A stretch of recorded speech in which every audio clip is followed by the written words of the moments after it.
Love, this for all my boss babe. Go do your boss thing.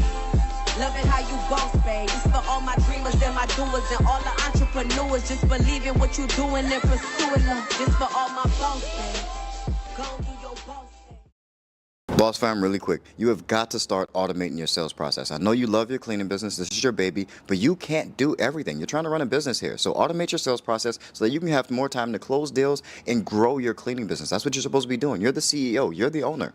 So you are responsible for growing the business, not doing all those small day-to-day tasks. And if you don't know how to automate your sales process, I have a guide. So go in the link in the description and download the guide. That way you can start automating the sales process and start growing your business and working on your business instead of in it. Love you guys. Keep that boss mentality. Peace.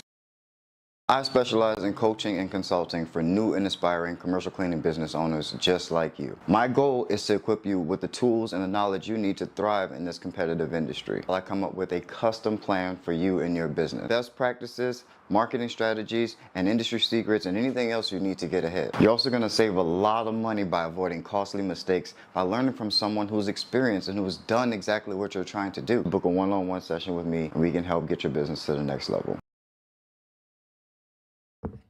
What's up, cleaning bosses? It's your boy DJ the Boss, and I am back with another Tuesday live. I am hearing that echo again on my end. Y'all give me an audio check. Y'all know how I like to do, just to make sure the audio is cool. Let me know if I'm coming through crisp and clear. Is there a delay? Do I have an echo? Let your boy know so we can try to continue to improve the audio on this podcast. I want to make sure I'm starting to giving quality content. I know that the subject matter and the context of the content and the information that's included in the content is valuable, but I want to start making sure that we have quality audio as well. I noticed the complaints in the comments. I see them, so I want to start making sure that I improve in that area. Yeah, I mean, and the better for everyone. You know? All right. Anastasia says crystal clear. Good, that's awesome. Glad to hear it. Well, we can get right into it, man. This is one of the most valuable things that I do on this channel is answering questions for the cleaning business community in real time. So I'm glad that we got some people here. I have no idea how many people are here, but yeah, glad everyone's here. So if you got questions, get them into the comment section. I'm not gonna stick to any particular format today. I'm running late and I'm all over the place today. As you guys can tell, I have not put out a video since the last live stream. So things have been pretty hectic around my house, just trying to get everything organized. But yeah, life be lifing. It's chaotic sometimes, but it's all good. As far as business, cleaning business, still handling business. Still got tons of cool deals up in the works. Trying to tighten up systems, always trying to upgrade systems and make things look a little bit more presentable. Trying to have the quality of my branding is step up a little bit. So yeah, just making those improvements to see if we can make some increases to conversion rates and things like that in Q2. So Q1 is over. Hope everyone had an amazing first quarter, but now it's in the Q2 with this second quarter of the year. It's a good time to try to make some money. It's usually a downtime for a lot of cleaning businesses, but it's still a good time to try to make some good money. I mean, you're not a good business owner if you can only get business during good times when everyone's looking for cleaning business and when it makes sense. Right now you got to challenge yourself to be able to do good business and to be able to grow a business during tough times. That's what it means to be a good entrepreneur or a good business owner. So you can operate in hard times. That's what separates the people who die off as soon as times get hard. So if you want to last in this business, get down to business. Get down to it. Get busy. Go close some deals. So that's what I'm doing, or at least that's what I'm preaching to myself in this season. But I had a couple of questions that were generally around the theme of taking yourself out of the cleaning business and how does someone stop doing all the work. And most of these people were particularly talking about all of the cleaning, but the same pretty much applies for whether you're at any level of the business. The same principles and the same things are going to apply to completely remove yourself if that's something that you actually want to do. I think I have this talk with people and they realize that maybe they don't want to remove themselves completely out of the business. Maybe they're just caught doing some things that they don't necessarily enjoy doing, or they don't feel like that they signed up to do, or they didn't get into business to be doing. And that's okay. That's perfectly fine. Not everyone gets into the business to be, to be cleaning or sweeping floors their entire life. And some people love to make things shine and to make things clean, and that's awesome. I 100% have a huge respect for those people. Those are different types of gangsters. But yeah, not everyone wants to to be the person that makes things shine, and not everyone wants to be the person behind the camera taking the pictures of the business. Not everyone wants to be the salesperson in people's faces every single day. Everybody wants something different out of their business, and that's completely okay. Uh, and I have this conversation with entrepreneurs, and they often find that they usually just want to do one particular thing in the business, and that sounds way more realistic. Is to be able to focus on whatever brings you joy, or whatever brings you passion in working.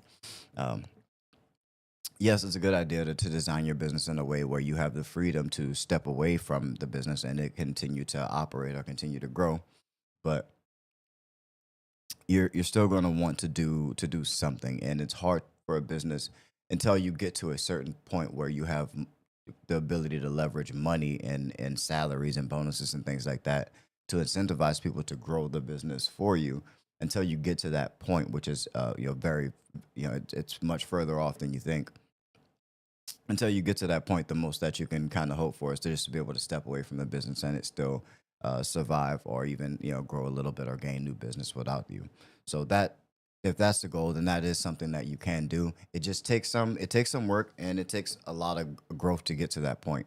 But I want to I guess simplify my process to how that happened for me and how I think most people could. And I kind of want to go over some things in where I messed up in trying to do this for myself and trying to get myself out of the business.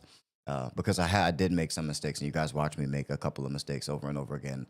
There's videos of me. If you look on the channel, you'll see me back on the truck, or whatever that thumbnail would say. But yeah, I've done it a couple of times where I've taken myself out of the business, then I've had to go back to cleaning, and then I've taken myself out of the business, then I've had to go back to doing customer service, or then I had to go back to doing sales, and then I'll take myself out of the business. And so I made a lot of mistakes, and I've learned a lot of things along the way. And so I want to talk about some of those experiences, and how I think how I think about approaching removing oneself from the business. Because as of now, I kind of don't have to do anything. I spend the middle of my Tuesdays doing these live streams with you guys. I spend my weekends coaching my son's basketball team, or training my son for basketball and stuff like that. So my time is pretty much free. I can move around at will. But I also still choose to spend a lot of time working in and on all of my businesses. So, and that goes, for Cleaning Boss, G Code, Nine Media. I'm still heavily involved in all of them because it's what I love to do. I love to do business, and I hope that everyone can get to a point that where they just enjoy doing business, because that'll keep you in it. It'll replace that lack of love for cleaning itself. If you don't necessarily have a passion for cleaning, having a love or a passion for business will kind of override that and keep you going. Uh, because yeah, times are definitely going to get hard. Who you got in the comments? Y'all tap in. Let me know where you guys hitting or in from. All around everything cleaning is always in here. Superstar in the cleaning business community, the realest cleaning business community on the internet, the Cleaning Boss family. I appreciate y'all.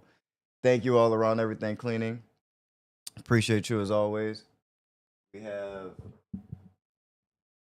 Edu sending good vibes. I appreciate you, man. All the good vibes, welcome. We need them. We need them over this way. I told you things have been hectic, so trying to slow down. I'm trying to make sure that I don't move too hastily, in knowing that I'm kind of behind. It's always more beneficial to do things right than to do things super quickly. But at the same time, that perfection is the enemy of done. So I want to make sure that we're getting things done, but I just want to make sure I give a valid effort into each of the things that I'm doing. So we're taking it slow, but we're being very calculated, and making some aggressive moves to get back on track.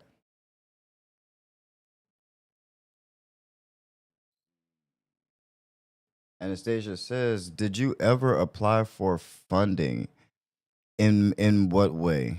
In what way? Because we do have like credit lines and things like that. So I guess what do you mean by what type of funding? What type of funding in particular? This is like a live stream. I get to talk back and forth with you guys, and I get to answer these questions kind of in detail. So you can give me a little bit more detail, and I'd be happy to go into detail about whatever fundings or loans that we've done, or how that stuff works and how we got to that point. I'd be happy to go into that stuff.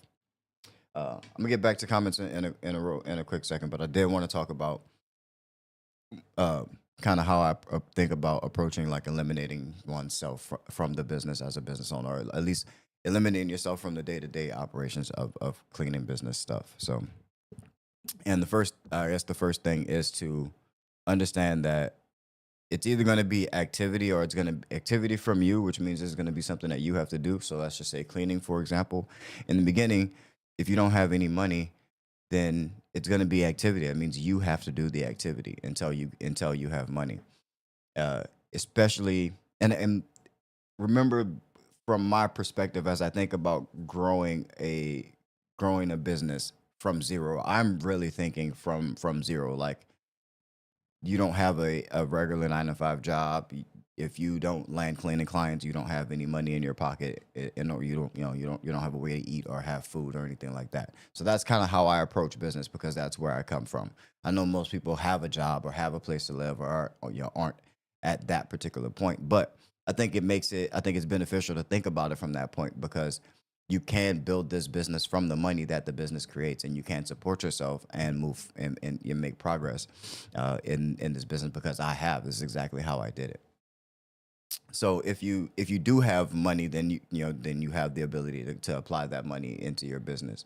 But if not, if you don't have money, it's going to be activity from you. That you just have to understand that, and that's not a bad thing, because it doesn't change anything else about the business. Your prices are still your prices. You still price your service as if you were paying employees, and that you have overhead. So you need to have a profit margin. So your prices don't change. And the beauty of that in the beginning is, if it's just you have zero money, you can get to a point quickly to where you can cover some basic necessities, some basic expenses with the money that you're bringing in, the revenue that you're bringing in. You can live off that as a sole person in your company that plans to grow and plans to hire out people in the future.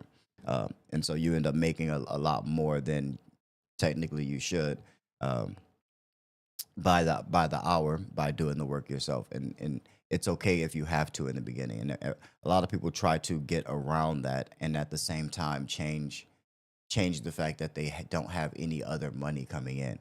I I I get it. Cleaning isn't a glamorous job, but if you don't have any other money coming in, and you have all the time in the world to go clean, like, go just go clean, go be the one to clean.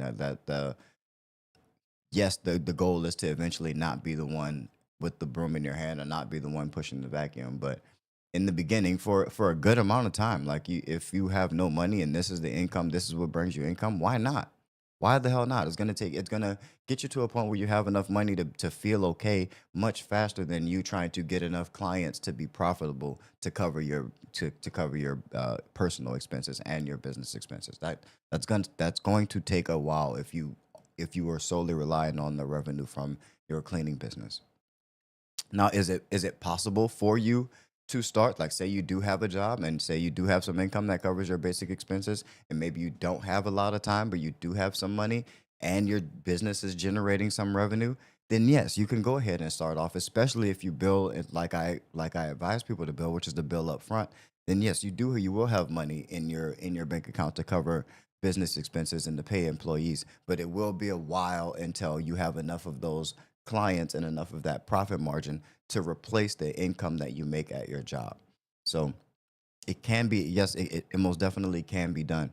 But if this is what you're doing, and if you're dedicating all your time and as much time as you should be to your cleaning business, and you end up having to clean, and this is your way out, this is all you have, then get out there and pick up the broom, get out there, scrub the toilets. Like, no one is above it. It's cleaning is not a glamorous job to begin with. So I don't like people who expect not to ever touch any piece of cleaning equipment. Like, I don't know what business you thought you got into, but this is cleaning. You're gonna have to get your hands dirty at some point.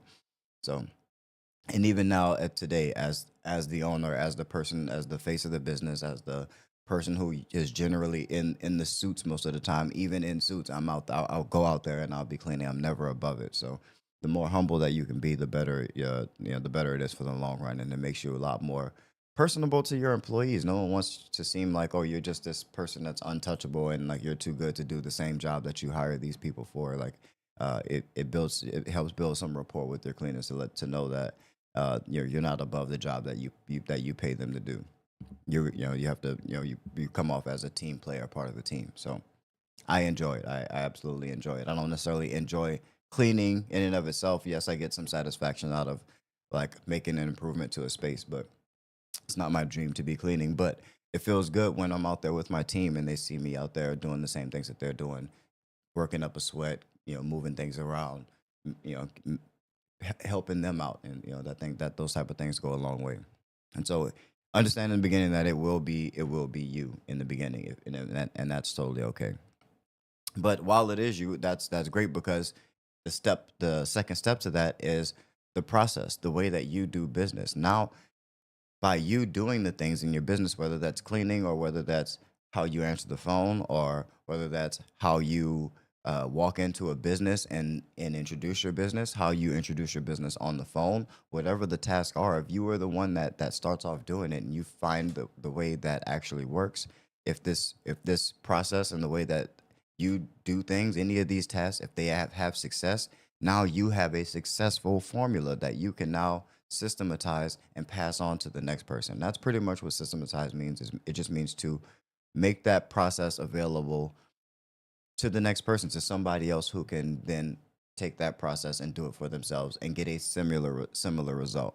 And you having done the process before is gold, because now you know how to adjust someone or coach someone to do it, or to adjust it if it's not right when someone else does it. So uh and yeah, and that's the next part of making the system to pull yourself out of the cleaning, is that you have to have this process and procedure, this step by step, your stupid proof instructions to do the things that you do the way that you want them done, the way that you've been doing them in your business. That becomes the way you do business, the way your process and your procedure. That way, no one has a question, no one has an argument about what needs to be done, and you can be as lax or as strict as you want to the policies and procedures as you want to be. That you can build whatever type of culture you want, a relationship you want your employees to have with the policies and procedures. And if you've worked in companies, I'm sure you guys have had jobs before. Everyone's company internally is different on how strictly they adhere to the do this way and do this way, use this amount of this and this amount of that. You can be as strict or as loose or as lax as you want, depending on your personnel and how much you actually give a fuck about it. It's up to you.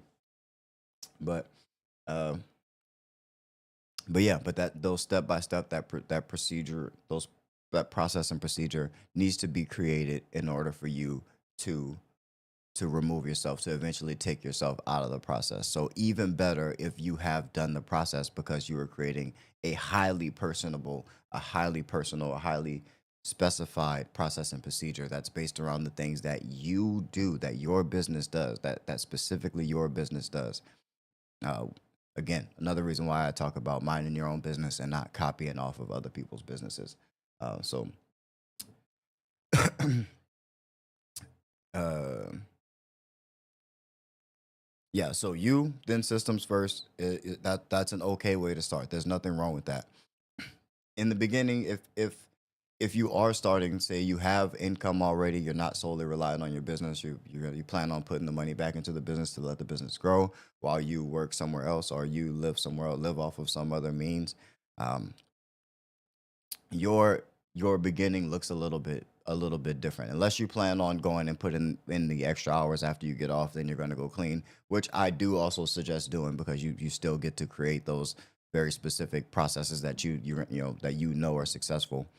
uh, I still suggest that you do that. But if not, then your work is going to look more like just creating those processes and procedures without, not blindly, but to the best of your knowledge, what needs to happen in these facilities, step by step in a procedural manner.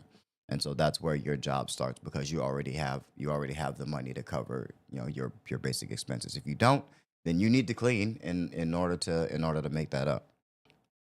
Uh, but which brings it to the the main thing is that everyone forgets when they start in this industry, or any business for that matter, is that it starts with your budget, your behavior with money in general. If you have no idea how much money is enough money for you to get by, for you to survive off, then every every increase in your business's revenue is just going to go into your pocket. Does that make sense? Because you're always going to be like, well, I could use another $100, or I could use another $1,000, or my business made an extra 2,000, 2,500, or $5,000 this month. Yeah, I could use another $5,000 on my personal side. I could think of some stuff that I could buy right now with $5,000, and that's how we think about it in the beginning, and that's the wrong way. That's a surefire way to stay exactly where you are, to stay cleaning in the business, or to stay even at a managerial level. Is that every time the business's revenue increase, you start paying yourself more, you start taking more from the business. So knowing your personal finance will allow you to have a number, a budget, a number that you don't need to take more of this number from the business. For people who have a job, they pretty much have all usually have the goal of replacing their business income. And so if they make $4,500 a month, or $4,500 a week, then their plan is usually to wait until their business net profit, or they're able to pay themselves out of their business's net profits that $4,500 a week, and then they decide, okay, now that I make the same amount from my business as my job, I can quit my job. And so that's what, most people have, that quitting number. But if you don't have a job and you're starting from the beginning, then you're going to just have to use your best guess, your best estimate on rents in your area, what how much it is that you want to save, and be reasonable. Don't think out the gate you're just going to be like, oh yeah, I need to be able to pay have a $3,200 mortgage and be able to save $2,000 a month and still be able to have this car payment and blah blah blah. Like, no, don't do that. Do not do that. Be reasonable, realistic, and usually, like, Gary Vee has this saying of whoever holds their breath the longest wins, and that's so true. Like, if you can condition yourself to live on less, to live on as little as possible, that means you're going to put so much money back into your business, and your business is going to continue to grow and to grow, because all the new money is staying in the business. And that's going to do wonders for hiring more people to do the smaller things, or having people in positions that you didn't even think you would end up having, like graphic designers and video people. And that's how you get to have those extra positions, because you're not taking unnecessary money from the business, and then having those extra hands helping you in the business removes you even further. It removes you even further. You're doing even less, and you're just pitching out the vision of what you want the company to be. You're just telling everyone in which direction that you want this company to go. You're steering the ship, you're steering the boat. And because there's more people doing the tasks that need to be done in the way that you want, you build a business that's for you, and that kicks money back to you, and it grows and grows and grows and grows. And then you get to decide if you want to pay yourself more, or if you want to continue to put more and more money in the business.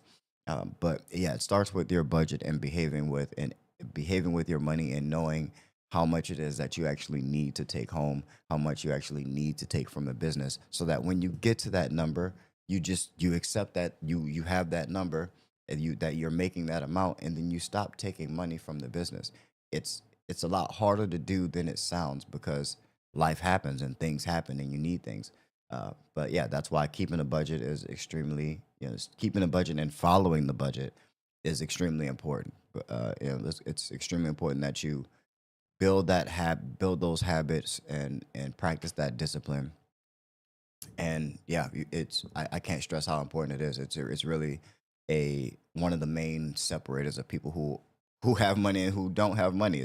Some people, most people spend all their money, and a select few people have learned how to stack and how to save and how to live on less than what comes in.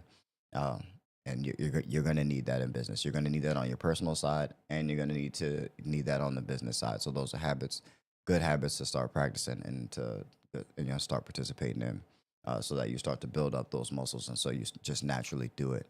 Um, and yeah, and when the time comes, you'll be able to pay yourself more, and you'll be able to see those opportunities where you can take those treats and take those disbursements and things like that, and have some fun, or decide to invest more or put more money back into the business.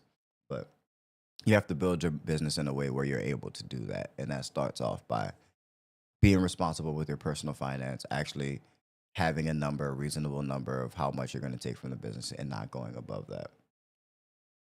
Because if you don't, like, this is because this is what I did. Like, I knew my number, and in the beginning, I think it wasn't high. It was like maybe $4,000 a month. I'm like, yeah, if I can just make $4,000 a month, I'll be good. But I ended up making the $4,000 a month, and then we got a few more. Well, I got a couple clients where I could just do the work myself. So I made a few $1,000s more for a couple months, and I just paid myself a couple thousand dollars more. Like it it didn't really help my business whatsoever. Like, I was cool, I was happy, but I really didn't need that money. Like, that money would have been better to hire out the work that I was doing, and I would have worked less, as opposed to me going and working more. I could have had that time back, and would have given me more time to maybe look for new clients, or make the business look a little bit more presentable, or do a little bit more, increase my marketing budget, as opposed to just spending that money on whatever made me happy at the time. But that's my spill on eliminating yourself from the business. And you can do it slowly. You can do it bit by bit. It doesn't have to be one day you're in the business and one day you're out of it. You have once you have that number, you know how much it's going to take for you to buy all of your time back, basically, from the business. How much? What is that salary that you actually need to take home? That's all you need. Once you get to that number in the amount of physical labor that you're doing, like, say you're actually working a full 40 hours a week, but you're hitting that number. You don't need to go and work 50 hours a week to make more. Anything above that, you should be hiring out and trying to profit off of. And as more and more revenue comes in, you should allow that money to slowly and slowly take away your hours, while that revenue covers that revenue that you would have missed in working those hours. And that's how you slowly and slowly grow yourself out of your position. It's just by slowly replacing your hours with the revenue that comes in, past the amount of money that you need to take home in order to survive. And yeah, then once you're completely out, once that net profit, and once that number completely replaces the number that you need in order to remove yourself out of the day-to-day task, or whatever task it is that you're trying to remove yourself from, uh, then you can start to look at how to scale, and how to make things grow even faster, because you have a lot of time to do so.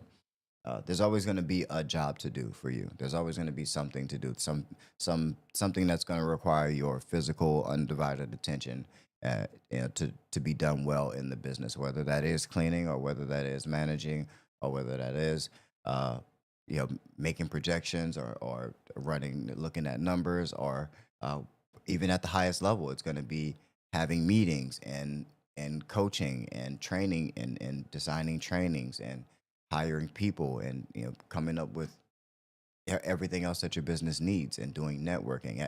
There's always going to be some level of physical activity that's going to be needed from you and your business for a long time, until you're in a position where you're going to know when you're going to know when you don't need to be doing something in your business, and it's not going to be for a while. So if your goal is to quickly be able to, like, not work in your business at all, then you probably shouldn't be in business. That's kind of a farce that people sell. After a while, it does become an investment that gets to be pretty hands off. Once you can afford to put someone in place that will care about the business as much as you care about growing the business. When you're able to hire a CEO, and that's when you have enough money, enough net profits to have a full staff and a CEO, and that those are hundreds of thousands of dollars. And by that point, then cool, great. That's exactly what you're supposed to do. And then you go build the next asset, or you go buy the next asset. But yeah, that's my spill, man. Let me know if you guys have any questions about your cleaning business, or how is business going for you guys. How has business been? Who's cleaning what? Have you got any new cool clients? have you, what's going on in your cleaning business? Let me know what you guys have going on, and if you got any questions about cleaning, my cleaning business, then we'll get into those. See, let me fix my OBS. Let's pull up some comments, see who's in the comment section. All right, looks like I've been slacking on the comments because some have definitely come through. Where were we? Yeah, Anastasia asked, did you ever apply for funding? Yeah, I mean, I've applied for all kind of different types of funding. Hopefully, you asked a follow up question. Uh, oh, and I see where you followed up. You said loans, not credit cards.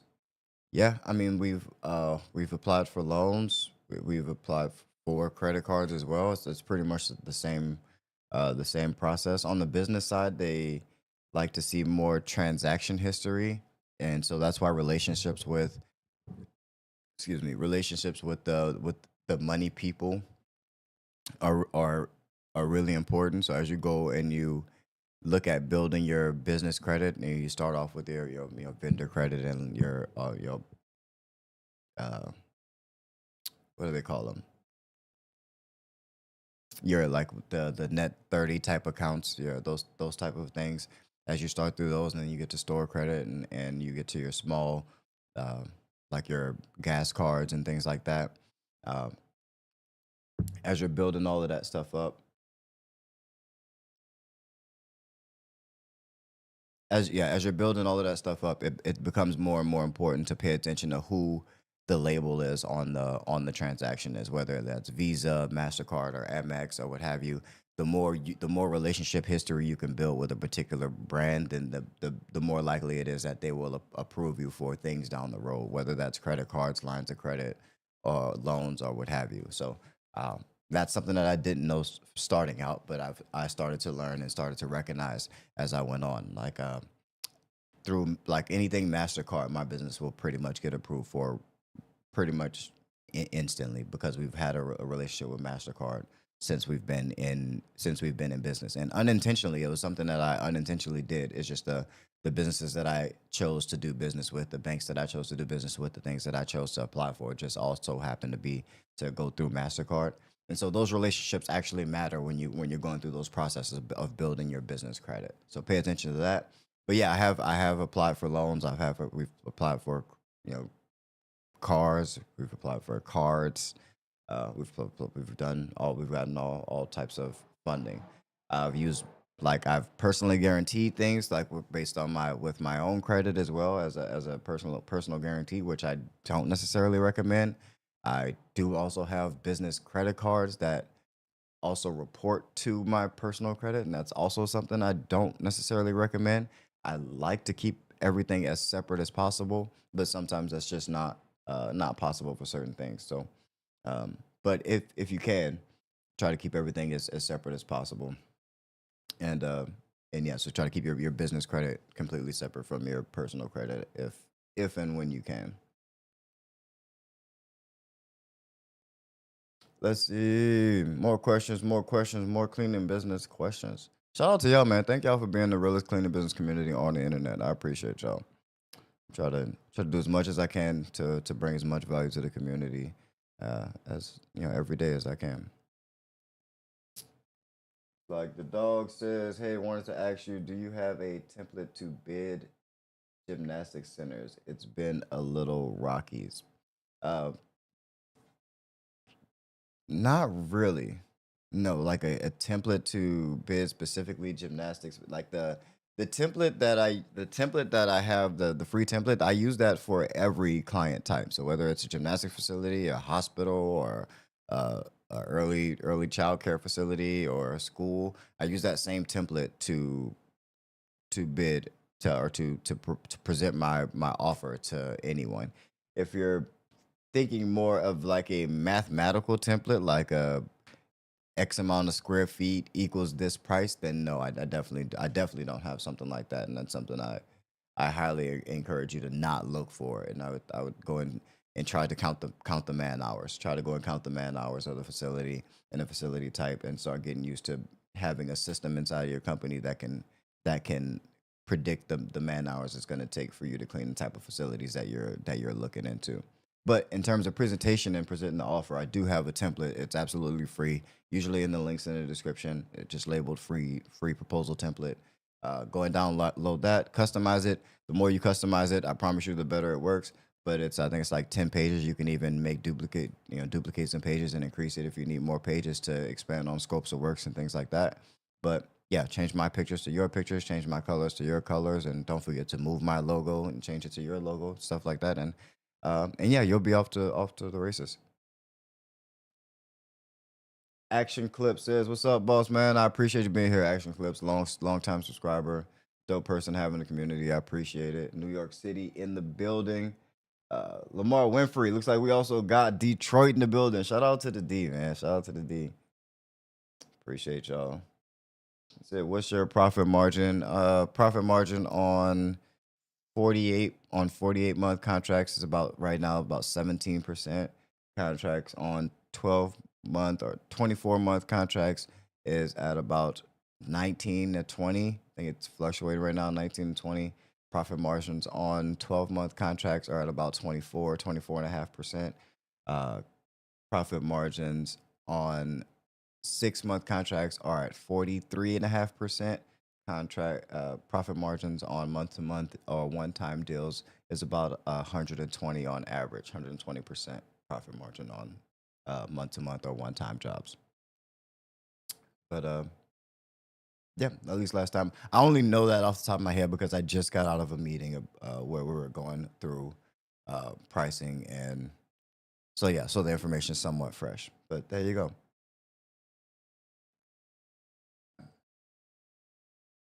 Action Clips also says, "How did you become homeless, boss? Boss man, no family to take you in temporarily." So I moved. I moved from. I'm originally from New Orleans, Louisiana, and so I moved to Seattle, Washington. I didn't move out here with family. I was by myself when I moved out here to go to school. And so I was playing ball. I got hurt. They took my scholarship. I also ended up having a kid while I was like just before starting college. So by the end of the school year, I was having my first kid. So I kind of had to just get to business, get to handling business. So I kind of had to get a job and try to figure out how I was going to feed this little human that I had now created. And yeah, and then life happened, continued on, ended up uh, just making life out here in Seattle, and things really hard times didn't fall until having my second child, my son, and yeah, and then that's kind of when everything fell apart for me. I was renting a house. The owner of the house wanted to just sell the house, and they gave us a 20-day notice to move out of the house. And so, I had been there for probably 6 or 7 years, and I had my second kid. I had felt so comfortable there.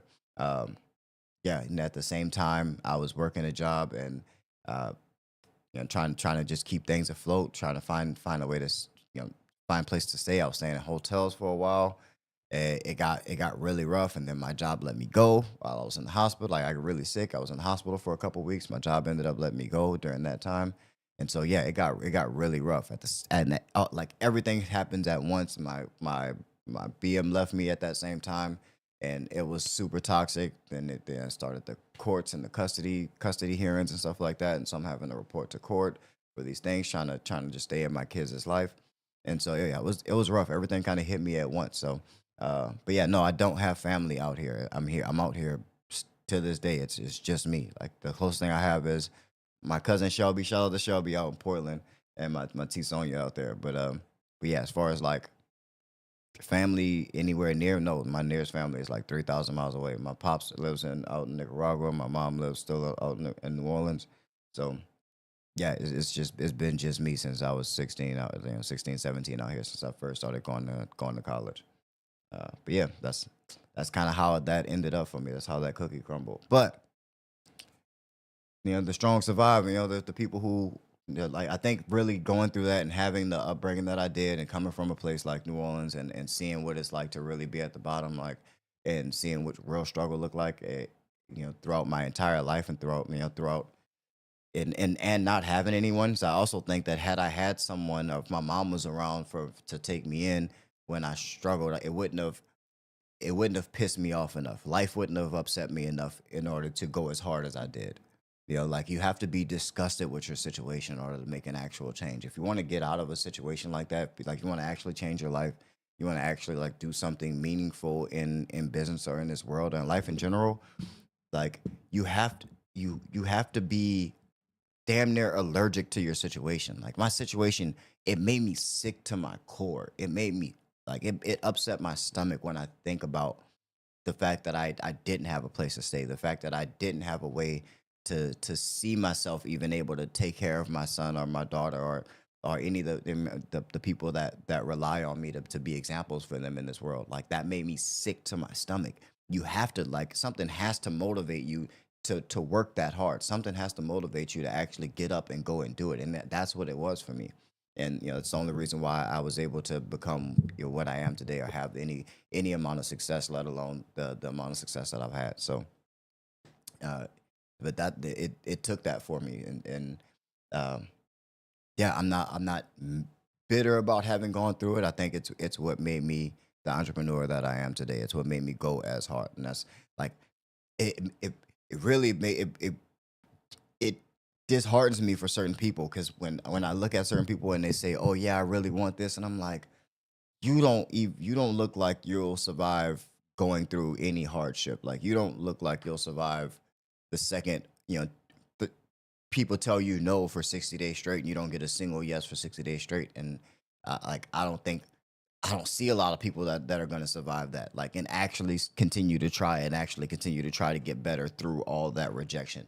Like those type of things, those are hard. I don't think a lot of people can face that and face the fact that these things work. You are just bad at it and you need to go improve. Like most people can't face those type of things. Like you really like being at the bottom really forces you to face a lot of things about yourself, especially if you want to do business, and especially if you want to have any type of success. You have to face a lot of things about yourself and really be okay with things and continue to push through. It really takes some grip, which is why I know it's like that's why I say things are easy, but they're not easy. Like it's not easy mentally to kind of do the things that you're required to do to make it from a place like that. But the actual tasks themselves, not not hard. Like it's not hard to just ask someone, "Hey, can I come and give you pricing to clean your business?" That's not extremely hard. What becomes hard is doing that over and over and over and over again for weeks on end, and people's hanging up in your face, being rude to you, saying you're disturbing them, having people, yell at you or cuss you out. Like that's when it gets hard. The act of just asking someone, "Do you want to? Can I give you pricing for your building?" That's not hard. It's all the human things, the emotional response that you have to people rejecting you over and over again. That's where it's the fear. It has nothing to do with the actual activity. That's why I say it's hard, but it's not hard. It's these doing this stuff is easy, which lets me know anybody can do it. Anybody can walk outside and ask someone for business. Like anyone can pick up a phone and ask someone for business. Anyone can make a post and ask someone for business. Send an email and ask someone for business. It's not hard. It becomes hard when the human thing comes into play, when you have to be in competition with someone else and you have to make a better image or tell a better story than someone. Then you're scared to actually put yourself in it or be personable, and you just want to copy off of someone else. And then when you copy off of someone else, their stuff doesn't work for you because seems inauthentic, or you get choked up and you don't know what to say in conversation with people because you haven't had a lot of conversations, or you're introverted or what have you. It forces you to work on yourself. It forces you to work on everything that you're going to need to work on in order to be successful. And there's no way around it. There's absolutely no way around it unless you have money already, which in that case, why are you starting this business? So in order to make the money in this business, you're going to have to face all those things that are the human things. Nothing about the cleaning business is hard. Scrubbing the toilet, not hard. Uh, being a janitor, not hard. It comes with but it comes to the point where do you, like the insecurities of this is what your job is. You're in the cleaning industry. Like I've even dealt with that on a personal level. Those are the things that are hard. Nothing about this business is hard. It's not hard to get clients. It's not hard to get employees. It's not hard to. It's not. it's not hard to have money. It becomes hard to manage money. It becomes hard to connect with people and provide value for people. It becomes hard to be held accountable and be of service to people. That's where it becomes hard. It's all the human things that are hard. None of this business is hard. None of this business is difficult at all.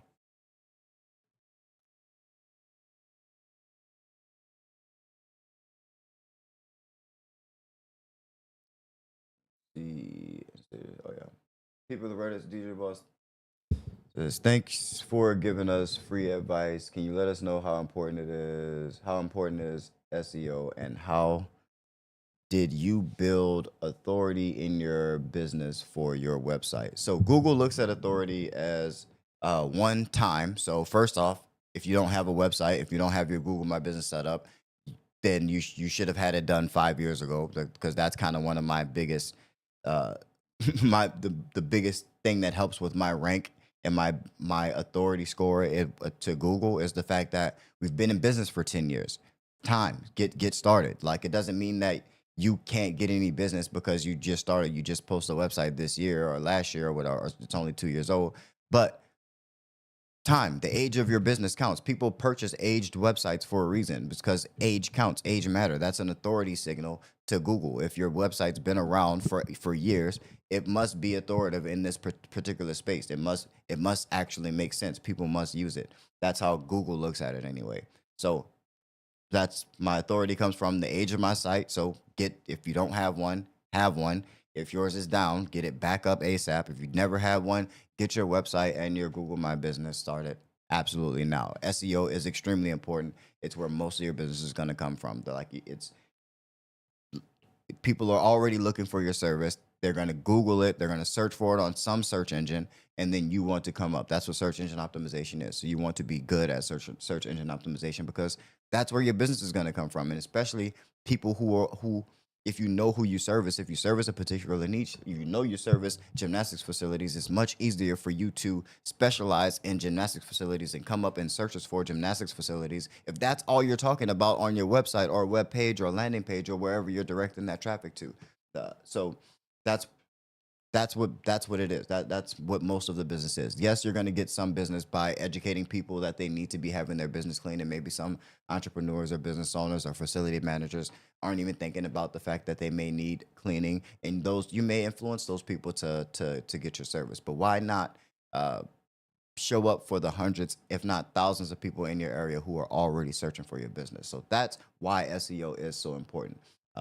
And you you probably can get a lot more a much bigger piece of that pie than you think you can, because everybody doesn't connect with everyone. Some people don't go with my business just because of the color scheme that we use, or they don't go with my business because of the people that we hire in our media, in our pictures and videos. They may not like the staff that we choose and things like that, and that's okay. That's totally fine. They just may not like our vibe or what have you. So you need to exist in your market for people to know. So you don't make the decision for people. Don't say no for people. Put yourself out there. See who says yes to you. See who wants to do business with you. Because some people are saying no to other people because they get into business with them, or they get into a meeting with them, and they're just like, I don't know. I don't really like this guy. I don't know. I don't really vibe with this guy. So I've gotten a lot of business just because I walk into places and I can just vibe with people. And so certain people we just click, we just vibe on a business level, and I end up getting the business, and they end up giving me more business and introducing me to their friends who are like us. And you find the people who want to do business with you, and you're going to be better for it. What were we talking about? SEO. We are talking about SEO. What was the second part of the SEO question?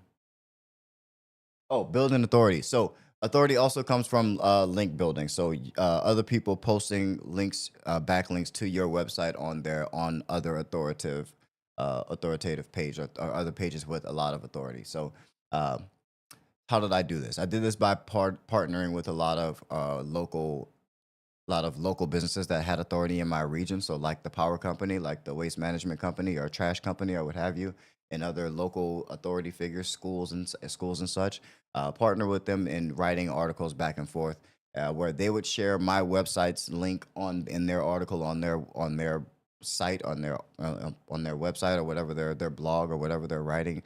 Those type of things create authority with those are authority signals for Google for the purposes of SEO. So the more of that you can do, the more authority you can get to, the more authoritative figures or websites that you can get to point back to your website, the more Google will look at your website as an authoritative figure. So um, it's usually like done with like a back and forth. Hey, I'll do one for you. I'll write an article and link back to you. If you write an article and link back to me, or hey, let me write an article for your website and you link back to yourself, to your own website. Those type of things.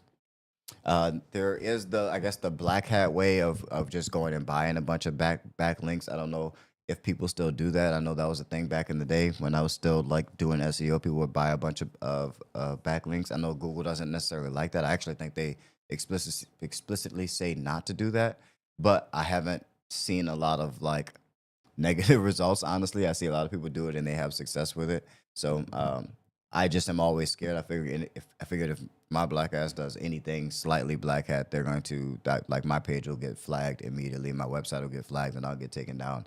I can't get away with anything, so I have bad luck with bending any rules. So I just don't. But I see other people just buying a bunch of backlinks, and that seems to work for some people as well. But that's another way to build authority within Google. Organic traffic also builds a lot of authority. If you're getting a lot of brand searches or people searching directly for your brand, that's something else that also builds authority with Google. And yeah, no, I did say this already, but the more authoritative the platform linking back to your website is, the better that is for your authority ranking score. So say that's why a lot of people pay for articles about them in like Forbes and in like, or if you're like a rapper, then they want it in double XL, that type of thing. So the more authoritative you can find of a website to link back to you, the better it is for you in your SEO. But yeah, SEO extremely important, and it also makes your ads cheaper. If people are already searching, if you were already the reliable search, Google doesn't charge you as much for coming up when you are targeting those keywords in your ad campaigns or in your search or pay-per-click campaigns. So makes everything better. Having good SEO is key, absolutely key. Let's see. What else we got in the comments?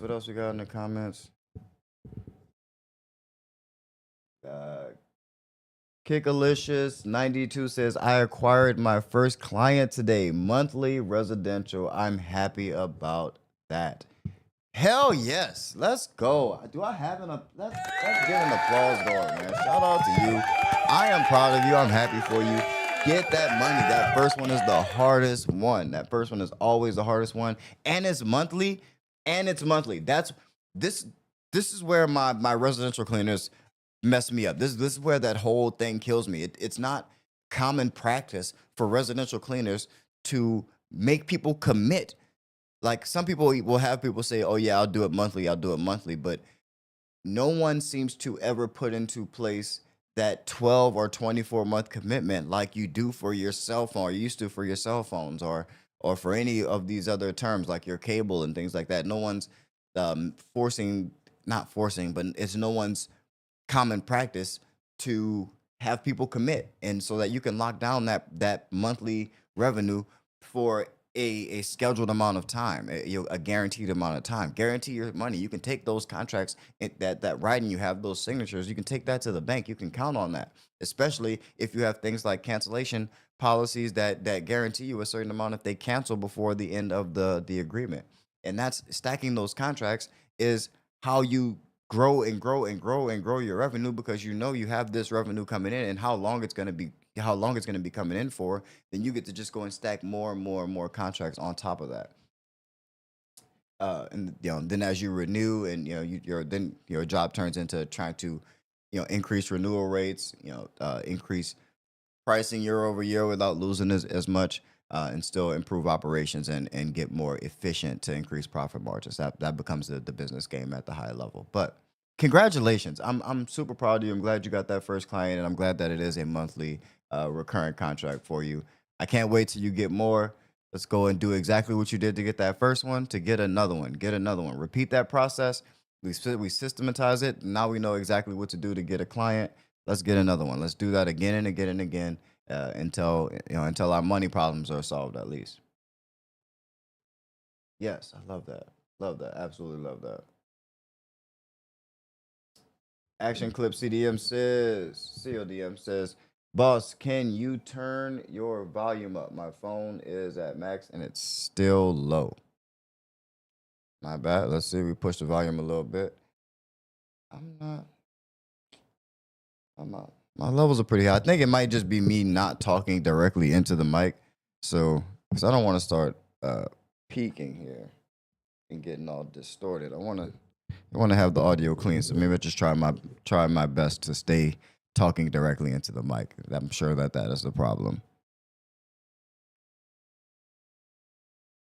And Anastasia says it's your phone. So that is also a possibility. It could also be your phone. I mean, I'm the type of person who, when someone says there's a problem, I generally look to myself first. So I'm always like, hey, maybe I'm the problem. Maybe I don't know something. Maybe I need to learn something new. And I've learned that a lot of things, sometimes it's user error. So, but yeah, check internally and see. Uh, Says my earbuds are just doing that. Yeah, and also if I turn my head away from this mic, it will cut out. It will if I'm not talking directly into the mic, it will not pick up sound as effectively. So that is also a possibility. It could just be me being bad discipline with my microphone. Uh, let's see what else we got here. It says, thanks for the game, DJ. Of course, it's my pleasure. Like I do this because this industry saved my life, quite frankly, and I'm hoping that if it has the potential to do that for somebody else, because to let someone know that, hey, it is possible from your situation, because that's really what was killing me. Was I was having trouble finding representation, finding someone who looked like me, who came from any type of a situation close to where I was in, and was still able to make it out. And I wasn't seeing that, so I didn't know. And I think that's what messes with you more than anything, is that not knowing if it's possible. Like, do I try this? Like, if I try this, if I give this all my energy, is it worth it? Is it actually going to work? Or am I going to still be in the situation where I'm not able to do anything? And so for me, it's super important to put it out there and let people know, like, yo, it most definitely is possible. If you put everything into it, you will get something out of it. You will get something out of it, because I remember fearing that, man, I'm so scared that I'm going to put all put my everything into this, and I'm and I'm still going to fail. Like, that's scary. That's scary. And and then you realize in this that if you put everything into it, you can't fail. You can't fail. You cannot fail. You cannot fail.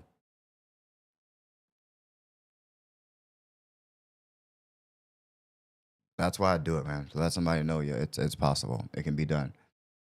It can be done. From homeless, from with a job, from with kids. It doesn't matter what you have, what's going on. It can be done.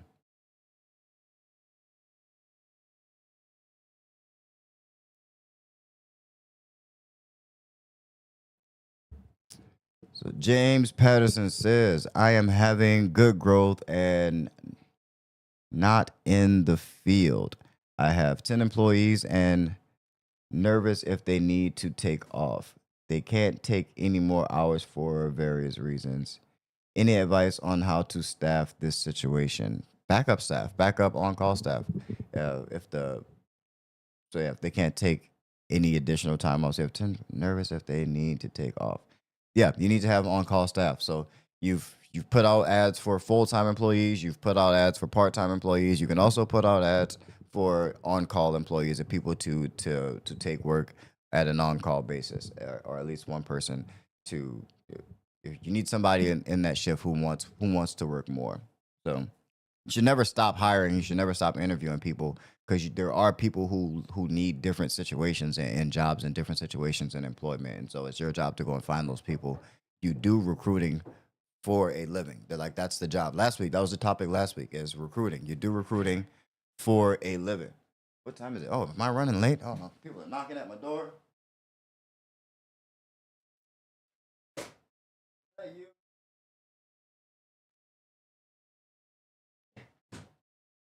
Okay.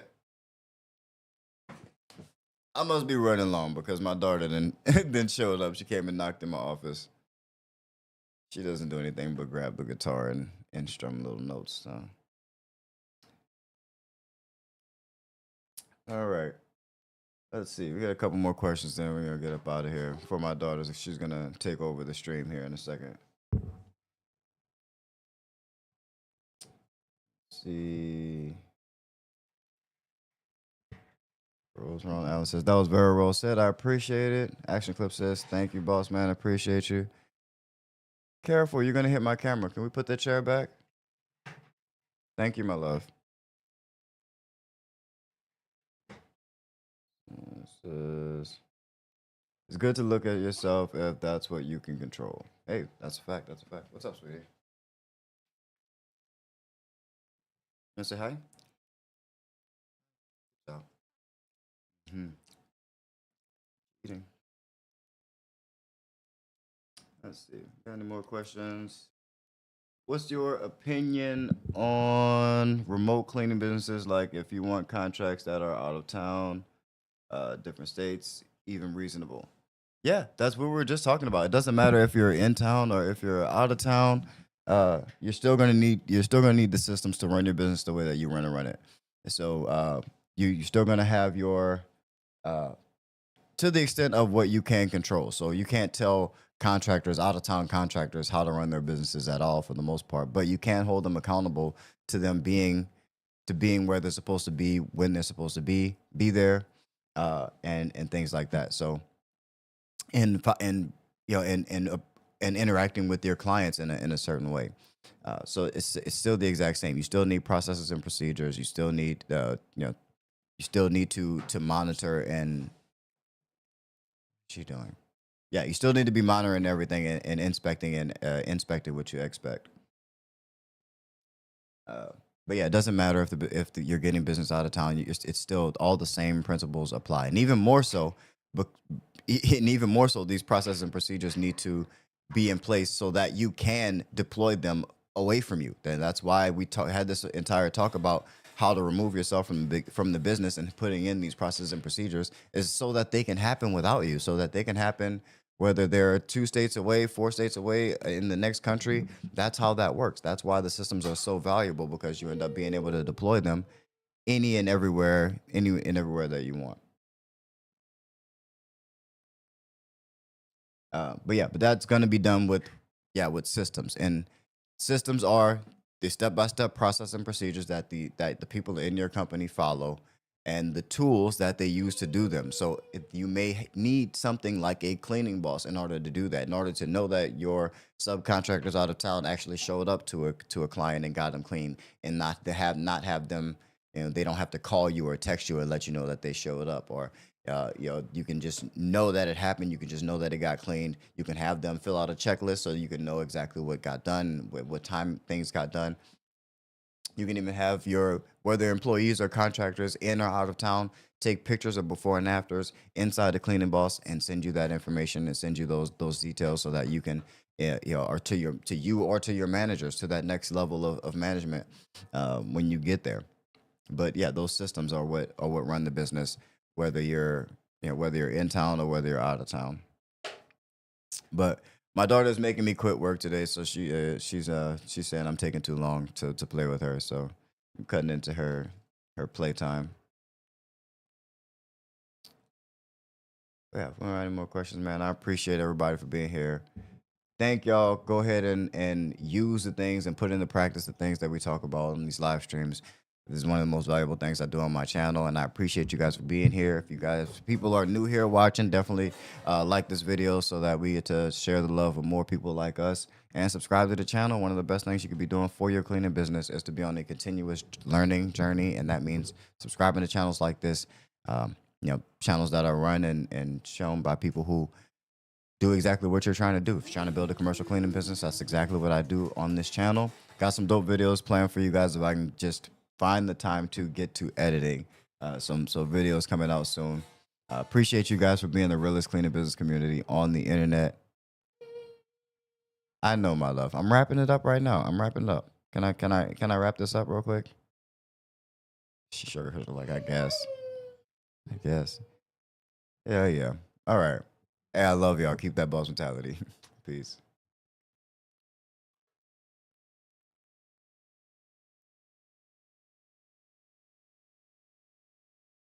Look, this for all my boss babe. Go do your boss thing. Loving how you boss babe. This for all my dreamers and my doers and all the entrepreneurs. Just believe in what you're doing and pursuing. Look, this for all my boss babe. Go do your boss thing. Boss fam, really quick, you have got to start automating your sales process. I know you love your cleaning business, this is your baby, but you can't do everything. You're trying to run a business here. So automate your sales process so that you can have more time to close deals and grow your cleaning business. That's what you're supposed to be doing. You're the CEO, you're the owner. So you are responsible for growing the business, not doing all those small day-to-day tasks. And if you don't know how to automate your sales process, I have a guide. So go in the link in the description and download the guide. That way you can start automating the sales process and start growing your business and working on your business instead of in it. Love you guys. Keep that boss mentality. Peace. I specialize in coaching and consulting for new and aspiring commercial cleaning business owners just like you. My goal is to equip you with the tools and the knowledge you need to thrive in this competitive industry. I come up with a custom plan for you and your business. Best practices, marketing strategies, and industry secrets, and anything else you need to get ahead. You're also going to save a lot of money by avoiding costly mistakes by learning from someone who's experienced and who's done exactly what you're trying to do. Book a one-on-one session with me, and we can help get your business to the next level.